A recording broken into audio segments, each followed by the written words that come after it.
மதுரை உத்தங்குடி ரோஜாவனம் முதியோர் இல்லத்தில் தமிழக வெற்றிக் கழகம் சார்பில் விலையில்லா மருத்துவ முகாம்.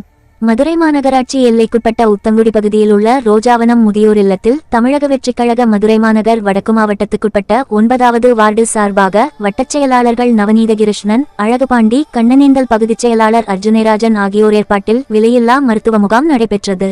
இந்த மருத்துவ முகாமை மதுரை மாநகர் வடக்கு மாவட்ட செயலாளர் விஜய் அன்பன் கல்லானை தொடங்கி வைத்து பார்வையிட்டார். முகாமில் முதியோர் இல்லத்தில் உள்ள முதியவர்கள் கலந்து கொண்டு மருத்துவ பரிசோதனை செய்து கொண்டனர். மேலும் முகாமில் வார்டு மற்றும் பகுதி கழக தவேக நிர்வாகிகள், உறுப்பினர்கள், தொண்டர்கள் என பலர் கலந்து கொண்டனர்.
உள்ளூர் செய்திகள் முதல் உலகச் செய்திகள் வரை தெரிந்து கொள்ள மதுரை முரசு சேனலை சப்ஸ்கிரைப் செய்யுங்கள்.